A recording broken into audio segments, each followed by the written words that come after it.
গত কয়েক বছরের মতো এবারও 2024 সালেও জগদ্ধাত্রী পুজো পরিক্রমার আয়োজন করেছিল হাওড়ার উলুবেড়িয়ার রঘুদেবপুর গ্রাম পঞ্চায়েত।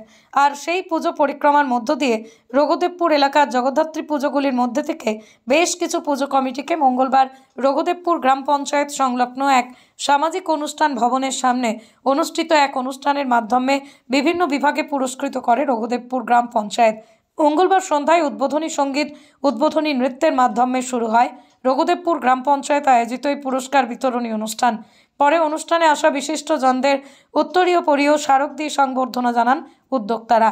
আর জগদ্ধাত্রী পুজোর এদিনের এই পুরস্কার বিতরণী অনুষ্ঠানে উপস্থিত ছিলেন উলুবেড়িয়া পূর্ব বিধায়ক বিদেশ রঞ্জন বসু, ছিলেন হাওড়া জেলা পরিষদের সহ সভাধিপতি অজয় ভট্টাচার্য, ছিলেন উলুবেড়িয়া পৌরসভার চেয়ারম্যান অভয় দাস, ছিলেন উলুবেড়িয়া পৌরসভার ভাইস চেয়ারম্যান শেখ ইমানুর রহমান, ছিলেন পৌরসভার চেয়ারম্যান পরিষদের সদস্য আকবর শেখ, ছিলেন রঘুদেবপুর গ্রাম পঞ্চায়েতের প্রধান সুমন কোলে, ছিলেন পঞ্চায়েতের উপপ্রধান আজমিরা বেগম সহ রঘুদেবপুর গ্রাম পঞ্চায়েতের সকল সদস্যগণ।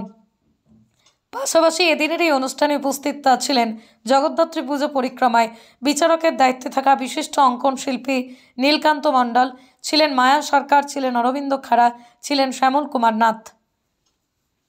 আর এদিনের এই পুরস্কার বিতরণী অনুষ্ঠান মঞ্চ থেকে সেরা প্রতিমায় প্রথম, দ্বিতীয়, তৃতীয় হিসেবে যথাক্রমে সন্তোষপুর সমাজ শিক্ষা কেন্দ্র, বাসুদেবপুর তরুণ সমিতি, বাসুদেবপুর যুবকবৃন্দ দেপাড়া পুজো কমিটির হাতে পুরস্কার তুলে দেয়।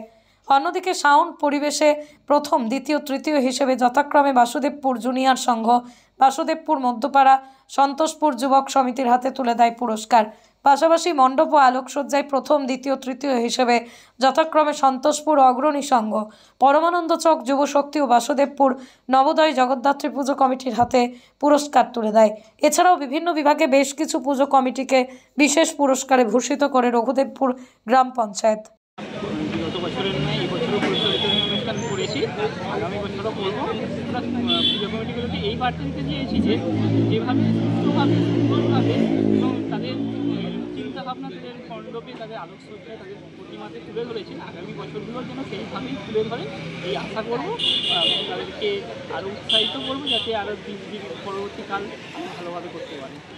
তিনটে বিভাগে মণ্ডপ, আলোকসজ্জা এবং ধর্মীয় পরিবেশ, এছাড়াও বিশেষ পুরস্কার রাখা হয়েছিল গ্রাম পঞ্চায়েতের পক্ষে অভিনব ভাবনার জন্য।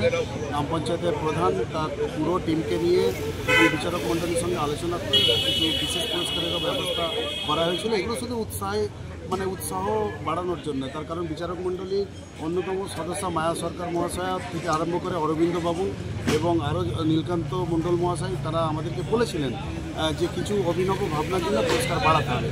তো সেই হিসাবে আমরা প্রধান তার টিম নিয়ে আমরা আলোচনার মাধ্যমে কিছু পুরস্কার বাড়ানোর চেষ্টা করেছি। কারণ দেখুন, এই পুরস্কার বিতরণী অনুষ্ঠান মানে এটা শুধু একটা নাচ গানের অনুষ্ঠান নয়, এটা প্রতিযোগিতা বাড়ানো। পরিক্রমার উদ্দেশ্যই হচ্ছে এটা মানুষের মধ্যে প্রতিযোগিতা বাড়ানো, প্রতিযোগিতার সাথে সাথে এর মান উন্নয়নের জন্যই আমরা সমগ্র রঘুদেবপুর অঞ্চলটা এই জগদ্ধাত্রী পুজোর সময় একটা উৎসব মুখর হয়ে ওঠে, তার জন্য এটা আরও যাতে উত্তরোত্তর বৃদ্ধি পায় তার জন্যই আমাদের এই প্রয়াস রঘুদেবপুর গ্রাম পঞ্চায়েত।